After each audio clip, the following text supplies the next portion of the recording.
भ्रंतार युद्ध. समर्थ team versus मंगळाची सैतानी team. गबलू ज्या पाषाणाच्या दगडावर उभा होता त्याच दगडामागून चालत समर्थ पुढे आले. त्यांच्या मागून मेनका सुद्धा चालत आली. ह्या तिघांच्या आकृती मागे सूर्याचा तप्त गोळा तेवत होता, ज्याने समर्थ, मेनका, गबलू तिघांच्याही आकृत्या काळसर दिसत होत्या. तिघांचेही चेहरे, हातपाय दिसत नव्हते. तोच समर्थांनी त्या दगडावरून खाली जमिनीवर उडी घेतली. कोल्हापुरी मातीच्या चपलेने खालच्या जमिनीवरील माती हलकेच वर उडाली.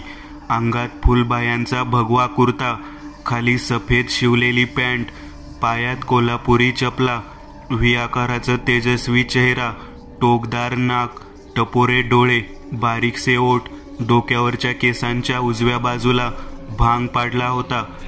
कपाळावर भोयांमधोमध लाल रंगाचा टिळा होता. मंगळाने समर्थाकडे डोळे बारीक करून पाहिलं. समर्थांच्या नुसत्या चेहऱ्यावरूनच त्याला त्यांच्या शक्तीची प्रचिती आली होती. हा माणूस नक्कीच साधारण नाही हे त्याला कळून चुकलं होतं. कोण आहात तुम्ही लोक, आणि आमच्या कामात का अडथळा निर्माण करताय? मंगळा उर्मट स्वरात म्हणाला. हेच तर आम्ही विचारायला हवं ना तुम्हाला, की ह्या भ्रंतारवर तुम्ही लोक फावडे कुदळ घेऊन काय करताय? मेनका त्याच उर्मट स्वरात उत्तर देत म्हणाली, ए पोरी, बाप्यांच्या नादी नको लागू. बाईची जात आहे तर गप्प राहा. मंगळा म्हटला. त्याने मेनकाकडे पाहत जिभल्या चाटल्या. एक वेळ तिला वासनेने भरलेल्या नजरेने खालून वरपर्यंत निहाळलं. ए म्हाताऱ्या, तुझ्या तर, मेनका रागात म्हणाली. ती 2 पावलं उचलत पुढे गेली होती. तोच मध्येच तिला समर्थांनी थांबवलं. मेनका, समर्थांच्या वाक्यावरती जागेवरच थांबली.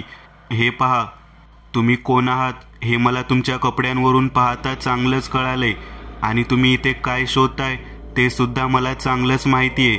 समर्थांच्या नजरेस तो पेटारा पडला. तुम्हा सर्वांचं भलं ह्यातच आहे की तो पेटारा माझ्याकडे सोपवावं. समर्थांच्या वाक्यावर मंगळा अगदी मळूल नजरेने समर्थांकडे पाहत होता. त्यात दया याचनेची भीक होती, पण अचानक त्याच्या चेहऱ्यावर कुत्सित भाव पसरले. जणू तो समर्थांची टर उडवत होता, मजाक मस्ती करत होता. अरे काय येडा समजतो का येडा? तू बोलशील पेटारा दे आणि मी लगेच देईल. मंगळाने दोन्ही हातांची कंबर मागे वाकून टाळी वाजवली. वेड्यासारखा हसू लागला. अरे तू आमची भलाई नको पाहू, तू तुझं बघ. कारण मंगळाने कमरेत खवलेली बंदूक बाहेर काढली.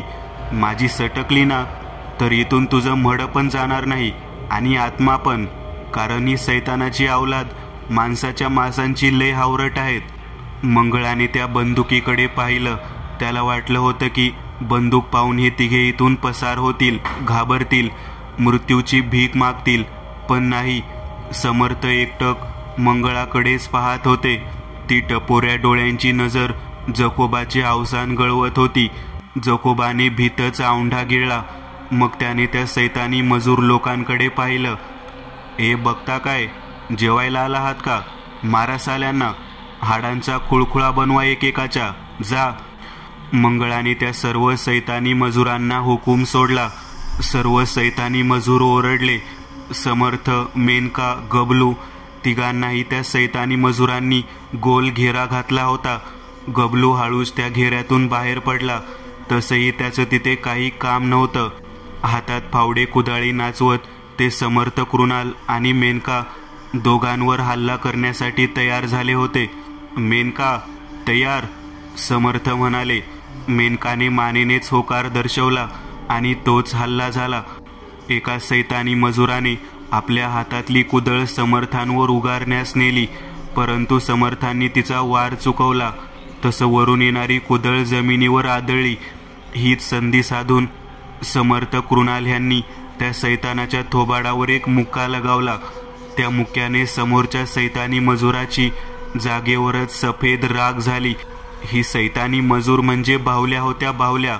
त्यांचं रूप, काया, सर्व काही फसवं होतं. मेनकाला नवी शक्ती मिळाली होती. तिचा उपयोग करण्यासाठी ती खूपच उत्सुक होती. एक साथ 2 जणांनी मेनकावर कुदळ फावड्यासहित वार केला. ओरडत ती खाली वाकली. एक हात वर हवेत आडवा धरला. फावडा कुदळ दोन्ही शस्त्रांची धारधार पात हाड मांसांत घुसवली. समर्थ कृणाल यांच्या पाठीवर एक कुदळ येऊन आपटली. त्या वाराने ते खाली जमिनीवर तोंडावर कोसळले. कृणाल, मेनका, गबलू ओरडला. मंगळाने पाहिलं त्या दोघांनाही सैतानी मजुरांनी अडवून धरलं होतं. हीच संधी, हीच वेळ होती इथून पळून जाण्याची. तो मागे वळला. त्याने हातातली बंदूक समोर धरली. खाली जमिनीवर तो पेटारा होता. त्या पेटाऱ्याच्या बंद कडीवर नेम धरून त्याने ट्रिगर सोडला. धाड आवाज करत बंदुकीतून गोळी सुटली. ठन आवाज करत ठिणग्या उडाल्या. कडी तुटून खाली पडली.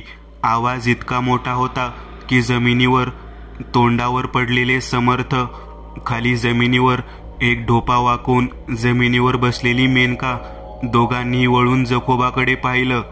लहान मूल खुदकन हसावं तसं मंगळा त्या दोघांकडे पाहून हसला. जे होईल ते होईल असं मानत त्या मंगळाने दोन्ही हातांनी पेटाऱ्याचं झाकण उघडून पुढे ढकलून दिलं. 2 सेकंद तो मागेच थांबला, परंतु काहीही झालं नाही. समर्थ कृणाल यांनी दोन्ही हात जमिनीवर ठेवले आणि खाडकन जागेवर एक उडी घेत उभे राहिले. मेनकाने आपले दोन्ही डोळे बंद केले. तिच्या हातावर एक फावडा आणि कुदळीचा वार झाला होता आणि त्याच फावडा कुदळीच्या धारधार पातीचा दाब ते 2 सैतानी मजूर मेनकाच्या हातावर देत होते. फावडा आणि कुदळीच्या वाराने तिच्या हाताची चामडी फाटली होती. त्यातून घळाघळा रक्त बाहेर पडत होतं.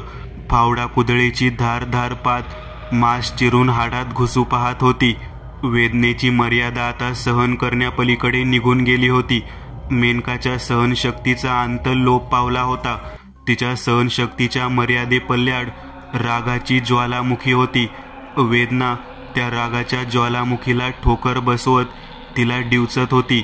बंद डोळ्यांच्या काळ्या पटलांवर तेच ते नरकातलं दृश्य पुन्हा दिसू लागलं. तीच ती काळी कुट्ट डोंगराची धगधगती ज्वालामुखी, तोच तो काळ्या झग्यातला कंडार. हातात ती काळसर काठी घेऊन तप्त निखाऱ्याच्या डोळ्यांनी तिच्याकडेच पाहत होता. स्वतःला ओळख पोरी, त्याचा घोगरा आवाज मेनकाच्या कानात घुसत होता. तुझ्यातल्या शक्तीला ओळख पोरी, जागृत कर तिला. या राखेच्या भावल्यांना संपवून टाक. उघड पोरी, डोळे उघड. मेनकाच्या बंद डोळ्यानाड कंडारची आकृती गोल गोल भिंगली. त्याचा आवाज हळूहळू कमी होत गेला आणि शेवटच्या क्षणाला तिच्या बंद डोळ्यांतून एक अश्रू ओघळत खाली आला. काळ्या रंगाचा अश्रू. झपकन तिने डोळे उघडले. दोन्ही डोळ्यांच्यात काळ्या रंगाची शाई ओतली होती. दोन्ही बुबळे काळसर रंगात रंगली होती. कटकट मानेचा हाड मोडल्याचा आवाज करत तिने मान वर करून त्या दोन्ही सैतानी मजुरांकडे पाहिलं. ती काळीशार शाईची नजर पाहून त्या दोघांची भीतीने जागीच फाटली. हातातले कुदळ फावडे गळून खाली पडले. समर्थांनी आपल्या हातातले दोन्ही रुद्राक्ष कड्यांमधला एक रुद्राक्ष कडा बाहेर काढला. तर्जनी तो ठेवून तो गोल गोल भिंगवला. 3 सेकंदात त्या रुद्राक्ष कड्याने सुदर्शन चक्रासारखी गती पकडली. जा असं म्हणतच समर्थांनी तो रुद्राक्ष कडा समोर उभ्या सैतानी मजुरांच्या दिशेने सोडला.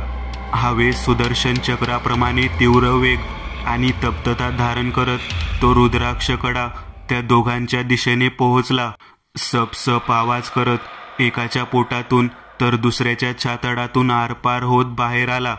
क्षणार्धात त्या दोन्ही सैतानी हस्तकांची जागेवरच राख झाली. काम होताच रुद्राक्ष कडा पुन्हा समर्थांच्या हातात येऊन बसला. एका दैत्याने आरोळी ठोकावी तसा आवाज झाला. समर्थांनी त्या आवाजाच्या दिशेने पाहिलं. ती मेनका होती. तिच्या देहातून काही वेळासारखंच सोनेरी रंगाचं धूर बाहेर येत होतं. केस हवा वाहत नव्हती तरी सुद्धा वर उडत होते. दोन्ही हातांच्या पंजांतून सोनेरी रंग उजळत होता. त्या हातांतून नक्कीच शक्तीचा ऊर्जा स्रोत बाहेर पडणार होता. तोच तिने हाताची हालचाल केली. क्षणभर गबलू, जकोबा दोघांचे डोळे दिपवणारा तप्त तेजाचा शक्ती स्रोत तिच्या हातातून बाहेर पडला. समर्थ विस्फारलेल्या नजरेने मेनकाची ती शक्ती पाहत होते. सोनेरी रंगाच्या त्या शक्ती स्रोतांमध्ये अणुबॉम्बमध्ये असलेल्या रसायनांची जणू मिळवामिळ होती की काय. त्या शक्तिस्रोताची रेष 1 सेकंदासाठीच त्या सैतानी मजुरांच्या अंगावर पडली होती, पण त्यांचा जागीच सेकंदात हवेतच चुरा झाला होता. इतकंच नाही तर त्यांची पांढरट राख सुद्धा खाली जमिनीवर पडली नव्हती. राख सुद्धा हवेतच जळून नाहीशी झाली होती. मंगळाने डोळे उघडले. समोर पेटाऱ्यात पाहिलं. एक चौकोनी खोका होता. तोच त्याने पटकन उचलला, छातीशी कवटाळून धरला. त्याने समर्थांकडे पाहिलं व शुष्कारला. अंगातली मस्ती म्हातार चाळे. अजून काय? समर्थांनी मागे वळून पाहिलं. राम राम मंडळी, पुन्हा भेटू. तो हसत दात विचकवत म्हणाला. मग लागलीच त्याच्या चेहऱ्यावरचे भाव बदलले. भोया ताणून तो उर्मट स्वरात म्हणाला, बिलकुल नका भेटू. मंगळाने खिशातून एक काळ्या रंगाचा लिंबू बाहेर काढला. मेनका पुन्हा ओरडली. तिचा आवाज इतका प्रचंड होता की कानाचे पडदे फाटतील. गबलूने तर कानांवर हातच ठेवले. मंगळाने मेनकाकडे जरा भीतच पाहिलं आणि तो हातातला लिंबू खाली फेकला. मेनकाच्या पायांना जणू अमानवीय वेग आला होता. तिने वेगाने आपलं सर्व शरीर अलगद सेकंदाच्या वेगाने जागेवरून हलवलं. खालच्या वाळूवर तिचे पाय इतक्या वेगाने धबधब आवाज करत पडत होते की मातीचे लोट हवेत उडू लागले. जखोबाला आपल्या समोरून तपकिरी मातीची एक हवेत उडणारी रेष वेगाने येताना दिसत होती. त्याच्या घशात श्वास अडकला होता. कपाळावरून घामाचा द्रवबिंदू हळूच खाली आला, डोळ्यांत घुसला आणि मरणाच्या भीतीने त्याने डोळे मिटले. मेनका वेगाने मंगळाच्या अंगावर धावून आली. वेग इतका अफाट होता की मंगळाच्या हाडामासांच्या चिंधड्या उडाल्या व तो खोका जागेवरच पडला, जो मंगळाने छातीशी कवटाळला होता. कृणाल! अचानक गबलूची एक मदतीची किंकाळी ऐकू आली. समर्थांनी मागे वळून पाहिलं. उर्वरित एका सैतानी मजुराने गबलूला पकडलं होतं. त्याच्या गळ्यावर सुरा ठेवला होता. ए भटा, तुझ्या हातातले ते कडे दे मला. असं म्हणतच त्या सैतानी मजुराने गबलूच्या बरमुड्याच्या खिशातून तो सोन्याचा जादुई जलचा ग्लास सुद्धा बाहेर काढला. हा भारी आहे, भारी आहे, जाम पैसे भेटतील. समर्थ त्या मजुराकडे पाहतच होते. त्यांना हवं असतं तर 1 सेकंदात त्याच्या देहाची त्यांनी राख केली असती, पण त्यांच्या हुशारी डोक्यात काहीतरी वेगळंच सुरू होतं.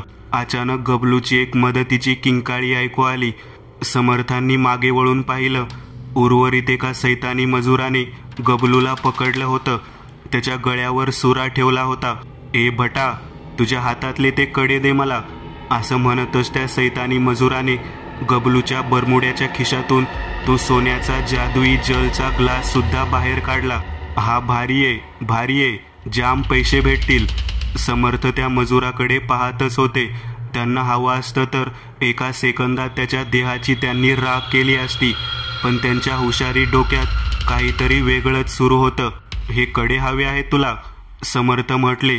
हा दे चल लवकर, नाहीतर या बुट्याचा बिनकामाचा भावला बनविल मी. बनव मग, तसंही त्याचा काही फायदा नाही मला. समर्थ म्हणाले. कृणाल! गबलू ओरडला. काय कृणाल, तू आम्हाला एकटा सोडून पळालास? काही कामाचा नाहीस तू. ए बाबा, मारून टाक याला. समर्थ म्हटले. गबलू हुंदके देत किन्नरी स्वरात रडू लागला. अरे तुला हे कडे हवे आहेत ना? समर्थांनी डाव टाकला. हो हो, ठीक आहे, देतो मी तुला, पण एका अटीवर. अट? कसली अट? तर अट ही आहे की तू गबलूला सुखरूप सोडशील आणि मग मी कडे तुझ्या दिशेने फेकतो. जादूचे कडे? त्या मजुराने जिभळ्या चाटल्या. हो, हे जादूचे कडे तुझे. ह्याने तू काहीही करू शकतोस. हवं तेवढं सोनं मागवू शकतोस, हवं ते करू शकतोस, पण मला माझ्या प्रश्नांची उत्तरे दे आणि मग हे जादूचे रुद्राक्षकडे तुझे झाले समज. ठीक आहे, पण चालाकी नाही हा. नाही नाही, मुळीच नाही. समर्थांनी दोन्ही हात वर केले. चल आता कडे फेक.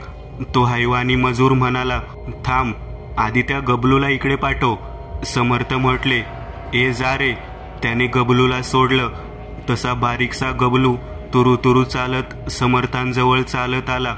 त्या हैवानी मजुराने हळूच गबलूला पुढे जायला सांगितलं. हळूहळू गबलू पुढे जाऊ लागला. हा चल दे आता. समर्थ गालात हसले.